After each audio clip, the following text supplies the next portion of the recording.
ನಂಗೊಂದು ಬಹಳ ಒಂದು ದುಃಖದ ಸಂಗತಿ ಏನು ಅಂದ್ರೆ, ಇನ್ ಫ್ರಂಟ್ ಆಫ್ ಸಿದ್ದರಾಮಯ್ಯನವರು ಮುಖ್ಯಮಂತ್ರಿಗಳು, ಅವ್ರ ಎದುರುಗಡೆ ಬೇರೆ ಬೇರೆ ಘೋಷಣೆಗಳು ಮುಖ್ಯಮಂತ್ರಿ ಬಗ್ಗೆ ಕೇಳ್ತವೆ ಅಂತ ಹೇಳಿದ್ರೆ, ಇವ್ರ ಮುಖ್ಯಮಂತ್ರಿ ಆಗ್ಲಿ ಅಂತ ಘೋಷಣೆ ಕೇಳ್ತಾರೆ ಅಂದ್ರೆ, ಇದಕ್ಕಿಂತ ದೊಡ್ಡ ಅಪಮಾನ ಇದೆಯಾ? ಬಹಳ ದೊಡ್ಡ ಅಪಮಾನ ಇದು. ಮನಮೋಹನ್ ಸಿಂಗ್ ಅವರು ಪ್ರಧಾನಮಂತ್ರಿ ಆಗಿದ್ದಾಗ ಅವ್ರ ಸಂಪುಟದ ನಿರ್ಣಯವನ್ನು ಹರಿದು ಹಾಕೋದ್ರ ಮೂಲಕ ರಾಹುಲ್ ಗಾಂಧಿ ಅವರು ಸಂಪುಟಕ್ಕೆ, ಪ್ರಜಾಪ್ರಭುತ್ವ ವ್ಯವಸ್ಥೆಗೆ ಮತ್ತು ಮನಮೋಹನ್ ಸಿಂಗ್ ಅವರಿಗೆ ಅಪಮಾನ ಮಾಡುವ ಕೆಲಸ ಮಾಡಿದ್ರು.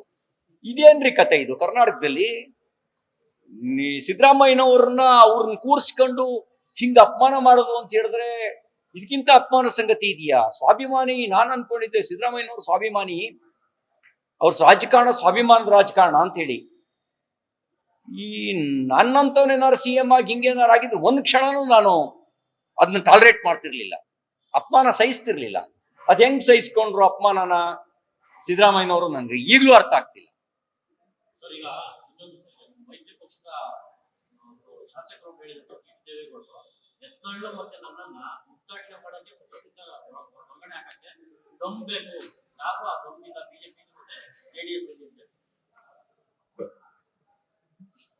ನನ್ಗೆ ಅವ್ರು ಏನ್ ಮಾತಾಡಿದ್ದಾರೆ ಅಂತ ಗೊತ್ತಿಲ್ಲ.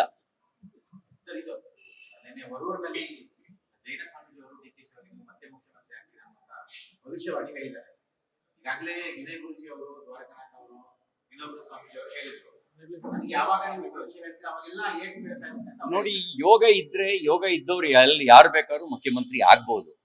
ಆದ್ರೆ ಒಳ್ಳೆ ಮುಖ್ಯಮಂತ್ರಿ ಆಗೋದಕ್ಕೆ ಯೋಗ್ಯತೆ ಬೇಕು. ಯೋಗ ಇದ್ದವರು ಮುಖ್ಯಮಂತ್ರಿ ಆಗೋದಕ್ಕೆ ಯಾರು ತಪ್ಸಕ್ಕಾಗಲ್ಲ, ಯೋಗ ಇದ್ರೆ. ಆದ್ರೆ ಯೋಗ್ಯತೆ ಇರೋರು ಮಾತ್ರ ಒಳ್ಳೆ ಮುಖ್ಯಮಂತ್ರಿ ಆಗ್ತಾರೆ.